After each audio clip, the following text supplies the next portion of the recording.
My girlfriend abruptly disclosed that I wasn't her child's biological dad while labeling me a disappointment, admitting she only stayed for my wealth. So I secretly removed the kid from my estate plan and presented her with separation documents plus another DNA analysis. But the truth was evident when I found multiple missed calls the next evening. Be me, finally ready to share this absolute clusterfuck that's been my life for the past year? Not sure if this is the right place to post. Need to get this off my chest. Maybe it'll help someone else who's been screwed over like I was. Always thought I had a pretty decent life going. Nothing fancy, just normal everyday stuff, you know. Married my high school sweetheart right after college. Yeah, I know, classic move. Landed an okay job as a civil engineer that pays the bills without working me to death. Bought a starter home in a decent neighborhood in Sacramento. The kind where you don't have to worry about your packages getting stolen. Living that average American life and pretty happy with it. Had our son about 2 years into the marriage. Holy shit, I'll never forget that day. Best moment of my entire life, hands down. Little dude came out screaming his head off. All red-faced and mad at the world. I just stood there crying like a complete idiot. The nurses were laughing at me, but I didn't care. My wife Olivia never let me live it down either. Never seen such a tough guy turn into such a puddle, she'd say whenever she told the story at family gatherings. Looking at him in that little hospital blanket, I swore I'd always protect him. Give him a better life than I had. Be there for every moment, unlike my own dad who took off when I was 8. All that sappy new parent promises. Fast forward 11 years. Pretty standard life. Work, baseball practice, video games with the kid, barbecues on weekends. Oh, and my mother-in-law moved in with us after her divorce 3 years ago. Not ideal having your mother-in-law all up in your business 24/7. But whatever. She helped with the kids sometimes, and Olivia wanted to be there for her mom. So I just dealt with it. Looking back, my mother-in-law always had this weird vibe around me. Would make these little comments now and then about my son not looking like me. "He's got your wife's eyes, but I don't see much of you in there," she'd say at family dinners. Then laugh like she'd said something hilarious. I'd just brush it off. Kid has my wife's eyes, her nose, her hair color. But I always figured he'd grow into my features eventually. Some kids are late bloomers with that stuff, right? My wife would get weirdly defensive whenever anyone brought it up, though. Would jump in with, "He's got his dad's personality, though," or "He laughs just like his dad." Never thought much about it at the time. Work was fine. Not setting the world on fire or anything, but I was moving up slowly. Health insurance was solid, which turned out to be more important than I ever could have imagined. Life was just running along on autopilot. Until everything went completely nuclear. And man, you never see this kind of shit coming. First sign something was wrong. My kid started getting really tired all the time. Like couldn't get through a school day tired? I figured it was just puberty hitting him. Or maybe too many late nights playing Fortnite. His teacher called us in for a meeting because he kept falling asleep in class. We grounded him from video games, made him go to bed earlier. The usual parent stuff. Then came the bruises. Big ones that wouldn't go away. Showing up for no reason. Kid plays baseball, so we thought maybe he was just being rougher during practice and not telling us. But when he got a nosebleed during dinner that took 30 minutes to stop. My wife finally took him to the doctor. That was the beginning of the end of life as I knew it. They did some blood tests, then more tests. Then referred us to a specialist. I took a day off work to go with them to that appointment. The specialist had that serious doctor face. The kind that tells you bad news is coming before they even open their mouth. Leukemia. My 11-year-old kid had leukemia. I can't even describe what that moment feels like. It's like the floor disappears and you're just falling. Your brain keeps saying this can't be happening on repeat. While the doctor keeps talking about white blood cell counts and treatment protocols and survival rates, Olivia completely lost it, sobbing so hard she couldn't breathe. I went robot mode, taking notes, asking questions, trying to understand everything they were saying, because someone had to keep it together. The specialist laid it out. Chemo would start immediately. But given the progression and type, our son would likely need a bone marrow transplant. Family members are usually the best match, especially parents, so they'd test me first since I'm his dad. We told our son Lucas together that night. Tried to be positive. Told him he was going to kick cancer's ass. That the doctors were really good. That we'd be with him every step. He was scared, but tried to act tough. Asked if he'd lose his hair. Asked if he could still play video games in the hospital. Kids are amazing, man. Facing the scariest thing imaginable and worried about their Minecraft worlds. The next day, I went in for testing to see if I could be his donor. Simple procedure, just a cheek swab and some blood work. The nurse said they'd rush the analysis given the urgency of his condition. "We'll know in 48 hours if you're a match," she said. I remember thinking, of course I'll be a match. I'm his dad. 2 days later, the doctor called me back in alone. No wife, no kid, just me sitting in this sterile office. While he looked at me with this weird expression, "We need to test other family members," he said. Not quite meeting my eyes. "Your markers aren't even remotely close to his." I didn't get it at first. "What do you mean? Can't you use just part of my marrow or something?" The doctor got this uncomfortable look. "Sir, in these situations, well, sometimes there's a medical explanation, but sometimes there's a paternity issue." The room started spinning. "Are you saying he's not my son?" "I'm saying we need to test other family members urgently. Your son's condition is progressing faster than we'd like." I sat in my car for an hour after that, just staring at nothing, trying to make sense of what he was suggesting. There had to be some mistake. A lab error. Something. My phone was blowing up with texts from Olivia, asking what the doctor said. If I'm a match, when I'm coming home, I couldn't even look at them without wanting to puke. I finally managed to drive home, hands shaking the whole time. Almost ran a red light because my brain was just completely fried. Walked through the door and found my wife and her mom sitting at the kitchen table looking tense as hell. They shut up the second I walked in. Real subtle. "Why aren't I a match for my son?" I asked, my voice shaking so bad I could barely get the words out. Olivia started crying immediately. Classic move she always pulls when she's caught in a lie. Tears on demand. Her mom just stared at me, then had the nerve to roll her eyes like I was being dramatic. "Tell him," she said to my wife. "He was going to find out eventually." I slammed my hand on the table. Probably scared the shit out of them, cause I've never been the type to lose my temper. "Tell me what?" "My son is dying and needs a bone marrow donor. Why am I not a match?" My mother-in-law looked me dead in the eyes, cold as ice, "Because he's not your child. He never was." Just like that. No sugarcoating. No apology. Just dropped that nuke on my life like she was telling me we're out of coffee. The room went dead silent except for Olivia's fake sobbing. I felt like someone was sitting on my chest. Couldn't breathe right. "What the fuck are you talking about?" I finally managed to say. My mother-in-law shrugged like we were discussing a movie plot or something trivial. "She was still seeing her ex when you two got engaged. Got pregnant. We figured you were the better option. Stable job, good benefits. Her ex was a total loser who couldn't keep employment for more than a few months." My wife finally spoke up, wiping her tears. "I was going to tell you eventually." "Eventually?" "It's been 11 years. I was shouting now. Never shouted like that in my life. "Our son has leukemia. He needs a match now." "Well, now you know," my mother-in-law said. "We'll need to contact his real father." Something in me just snapped when she said real father. I'd been there for every fever, every nightmare, every school project, every baseball game, every moment of his life. I was his real father. The fact that some other dude's DNA was in him didn't change the past 11 years. "Get out," I said. Suddenly deadly calm. Scary calm. "What?" my wife asked, looking genuinely shocked. Like she thought I'd just accept this and move on. "Get out of my house, now. Pack a bag and leave. You can't just kick us out." My mother-in-law started with that entitled tone she always uses. "Watch me. You've got 30 minutes. And while you're packing, write down the contact info for your ex. My son needs a donor." They tried arguing, but I just walked away. Went to the backyard and called my lawyer. Explained everything. Poor dude probably thought I was having a mental breakdown. "Stay calm," he said. "Document everything. Don't leave the house under any circumstances. They leave, not you." He promised to start the divorce paperwork immediately.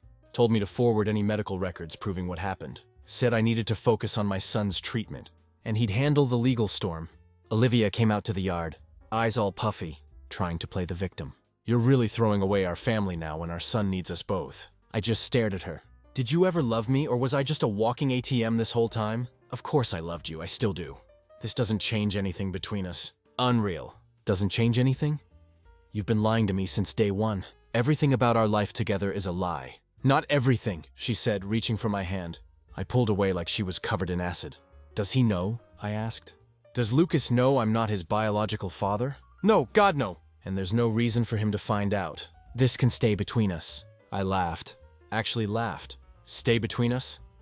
"The doctors need his biological father's information now." "He needs a bone marrow transplant, or did you forget our son has cancer? Because you're so busy trying to cover your own ass." That shut her up. She wrote down her ex's name and last known contact information. Apparently they hadn't talked in years. But her mom had kept tabs on him through mutual friends. Because of course she did. I called the hospital right away and gave them the information. They said they'd try to locate the guy as soon as possible. An hour later, my wife and her mom were gone. They tried to take a bunch of valuable stuff. But I told them I had already photographed everything in the house, and anything missing would be reported stolen. Mother-in-law tried to take some antique jewelry that belonged to my mom. The absolute nerve of these people. Seriously, I spent that night sitting in Lucas's room while he slept, just watching him breathe. He looked so small and pale already from the first round of chemo. I kept thinking about all the moments from his life, all those memories that made him my son regardless of DNA. The next morning was hell. Had to take Lucas to his hospital appointment for more tests. He asked where his mom was. She had to take care of some stuff with Grandma, I said, hating that I had to lie to him. She'll visit you at the hospital later. The doctors took more blood, ran more tests. His oncologist pulled me aside to say his numbers weren't good. The cancer was aggressive. We needed to find a donor match as soon as possible, or start looking at more experimental treatments. I broke down in the hospital bathroom. Only time I've cried through this whole mess. Punched the wall so hard I fractured a knuckle, which was stupid because Lucas needed me in one piece. When I got back to his room, there was a text from Olivia asking if she could come see him. I said yes because despite everything, he needed his mom. Told her not to bring her mother, and not to talk to me. She showed up looking like shit, which gave me a tiny bit of satisfaction. Didn't speak to me. Just went straight to our son and acted like Supermom. Brought his favorite comics and some new video game. I left them alone and went to talk to the doctors about next steps. The hospital had a whole team working to locate the biological father. Through my wife's hesitant cooperation, turns out she'd been keeping tabs on him all these years, just in case, which made me wonder if she'd ever actually cut contact with him at all. I also wondered how many other lies she'd told me over the years. If she could lie about something this huge. What else was fake? Our entire relationship? Every moment I thought we were happy? That night I couldn't sleep. Kept replaying every memory, trying to spot the signs I missed. Times she was weird about him not looking like me. Times she got defensive about paternity jokes from friends. And her mom's all those snide little comments over the years. Suddenly made sense. The betrayal was so complete, so thorough. I couldn't even process it. Didn't know who I was anymore. If I wasn't this kid's dad. But then I'd remember, I am his dad. Maybe not biologically, but in every way that actually matters. The next morning they found him. The biological father. Hospital called to say they'd made contact, and he was willing to come in for testing immediately. He showed up at the hospital that afternoon. I was sitting in Lucas's room while he was sleeping off his latest round of medications. Nurse came in and said someone wanted to talk to me in the consultation room. I figured it was another doctor or something, but it was him. Not what I expected at all. In my head, I'd built this guy up to be some kind of player who'd seduced my wife. Maybe taller than me, better looking, whatever. But he was just normal. Average height, starting to go bald. Dad bod. Looked scared shitless, honestly. I'm Tyler, he said, holding out his hand. I didn't take it. You're the biological father, I said. Not a question. He nodded, looking like he might puke. I had no idea. None. She told me she miscarried. Well, that was a twist I didn't see coming. What? Yeah, we dated in college, broke up, then hooked up one last time before she got serious with you. She called a few weeks later to say she was pregnant but lost the baby. I never questioned it. Great. So she'd lied to everyone. Fan-fucking-tastic human being, my wife. So you never knew you had a son? I asked, still trying to process this new information. No, I swear to God I would have been there if I knew. I wouldn't have. He trailed off, obviously uncomfortable. Wouldn't have what? Let another man raise my kid thinking it was his, he finished quietly. We sat in silence for a minute. Two guys whose lives got completely fucked by the same woman. I've got 2 other kids now, he said finally. Married, decent job. I didn't care about his life story, but I needed to know one thing. Are you a match for the bone marrow? They're testing me now, should know soon. He hesitated. Can I see him? Every part of me wanted to say no. This stranger had no right to my son. But that wasn't fair to Lucas, who needed every possible chance at survival. Not yet, I said. He doesn't know about any of this. He's dealing with enough right now. Tyler nodded. I understand. I just want to help, whatever he needs. The doctor came in then with the preliminary results. Tyler was potentially a match. They needed to do more specific testing, but it looked promising. First piece of good news in this whole nightmare. I left them to discuss the medical stuff and went back to Lucas's room. He was awake now.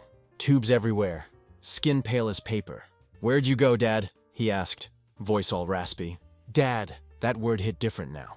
But it was still true, wasn't it? Just talking to the doctors, buddy. How you feeling? Like crap, he said, trying to smile. Where's Mom?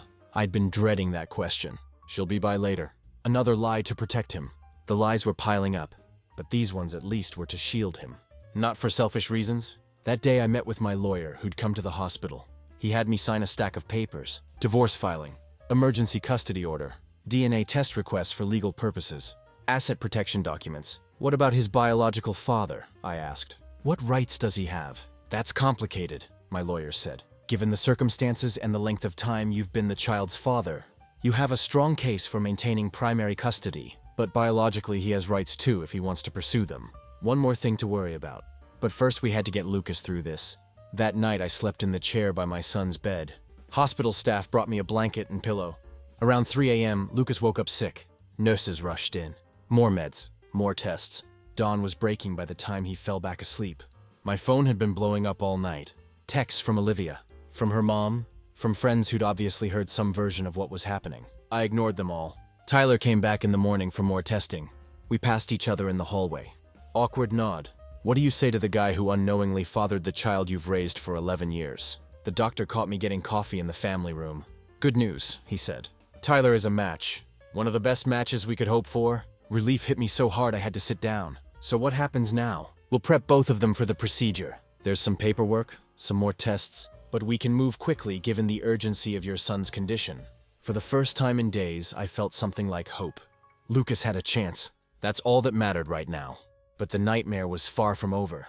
My mother-in-law showed up that afternoon. Walked right into Lucas's room like she owned the place.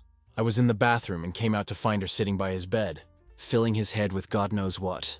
What are you doing here? I asked, keeping my voice controlled for Lucas's sake. Visiting my grandson, she said, defiant as ever. You can't keep me away from him. Dad, why is Grandma staying at a hotel? Lucas asked, looking confused. And Mom too? What's going on? I shot my mother-in-law a look that would have killed her if that was possible. Let's talk outside, I told her. Once in the hallway, I let her have it. You have some nerve showing up here? He's my grandson. I have every right. You have no rights. You're the one who encouraged your daughter to lie to me for 11 years. You're the architect of this whole disaster. She puffed up like an angry cat. You should be grateful. If it wasn't for me, you wouldn't even have him in your life. Grateful? For being lied to? For raising another man's child without my knowledge or consent? For finding out during a medical crisis that could kill him? A nurse approached, looking concerned. Sir, I'm going to have to ask you to keep your voice down. I took a deep breath. Sorry, this person was just leaving.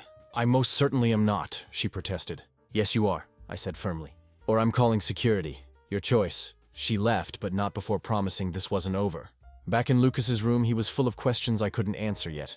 Why is everyone fighting? Are you and Mom getting divorced? The innocent questions nearly broke me. How do you explain to an 11-year-old that his entire life is built on a lie while he's fighting cancer? There's some grown-up stuff going on, I said carefully. But nothing for you to worry about right now. Your job is to focus on getting better. He didn't buy it, but he was too tired to push. Fell asleep shortly after. I sat there watching him sleep, wondering how the hell we were going to get through this. One day at a time, I guess. One disaster at a time.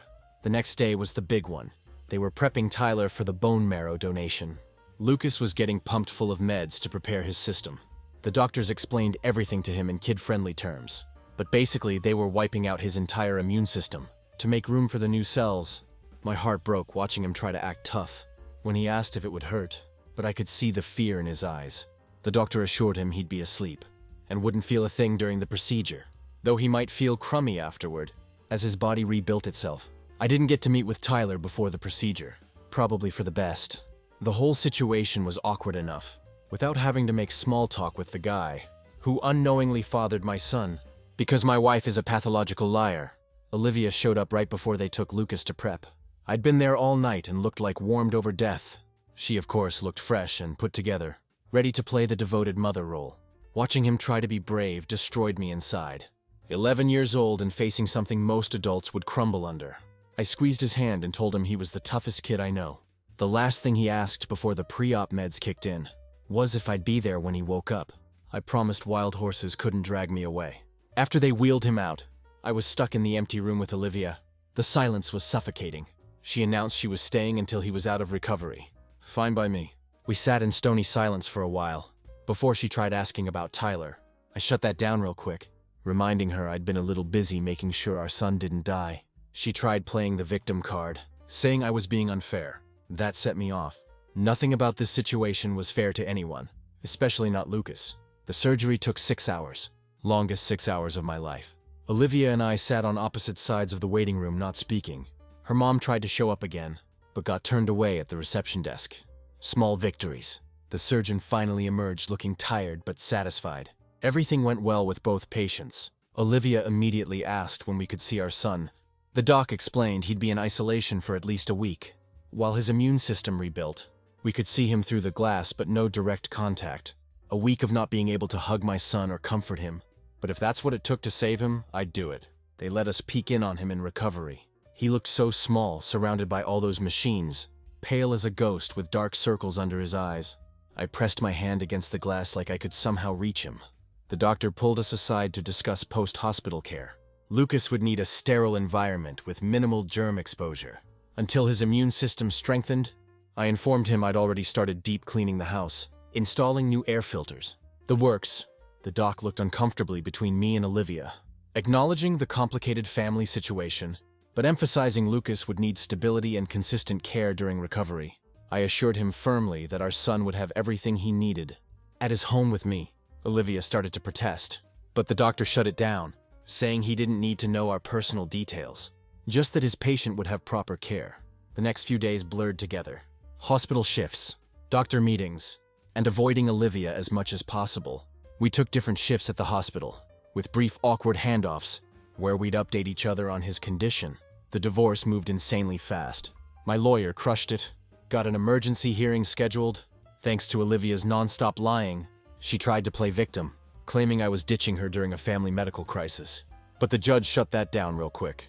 After seeing the DNA results and hospital records, 5 days into isolation, Tyler asked to meet up at the hospital cafeteria. He looked exhausted.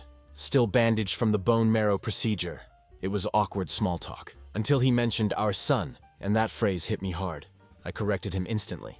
He might have the DNA, but that kid's strength came from me. The one who raised him. After an uncomfortable pause, Tyler admitted he didn't want to disrupt our lives further, and recognized me as the real dad, brushing off biology as just DNA. The guy surprised me, honestly. Said he'd like to know Lucas eventually, but would follow my lead on when and how that happened. His priority was the kid's well-being, not asserting his newfound paternal rights. We agreed to table the discussion until Lucas was healthier and had processed the impending divorce. First priority was getting him through this medical crisis. The rest could wait. By day 7, the doctors were cautiously optimistic. The new cells were grafting, his numbers improving slightly. They let me wear a sterile suit to sit with him for 30 minutes. First time I'd been able to touch him in a week. Kid was weak as a kitten, but still managed to smile when I walked in. Made some joke about me looking like an astronaut. Even sick as hell, he was trying to make me feel better. That's my boy. Throughout everything. Olivia kept trying different ways to get back in my good graces.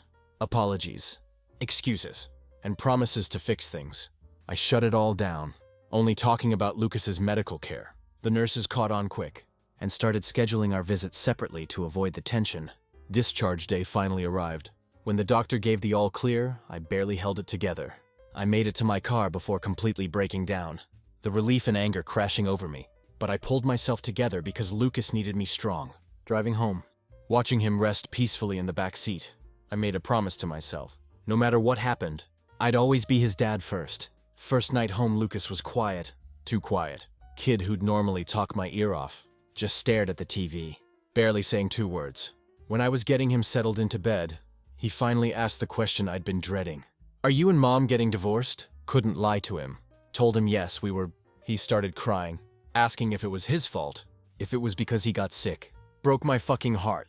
I assured him none of this was remotely his fault, that grown-ups sometimes have problems that have nothing to do with their kids. He asked when Mom was coming home.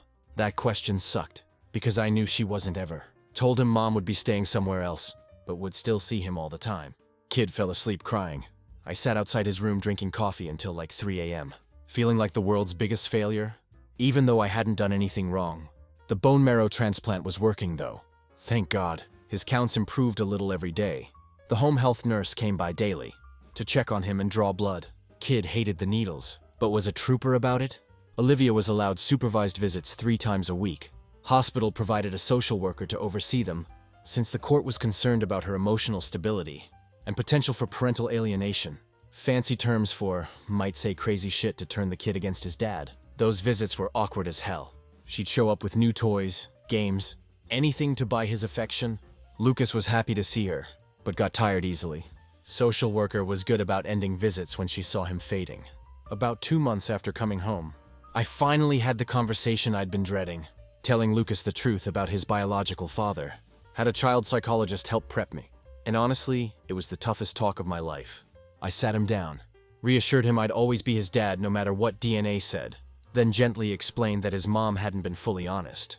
And the guy who donated bone marrow was actually his biological father.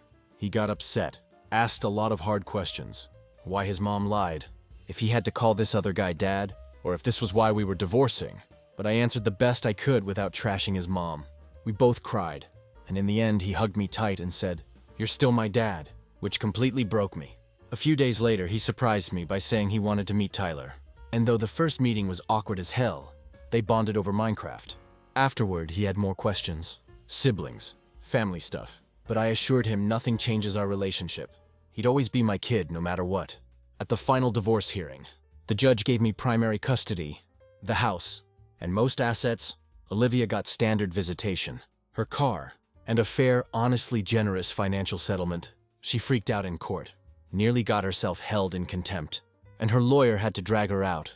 Later, she tried to pick Lucas up from school on a day that wasn't hers, got caught and escorted off by police, which forced the court to tighten visitation rules even more. Tyler and I separately arranged his visitation schedule, supervised by therapists, so Lucas could gradually meet his other family.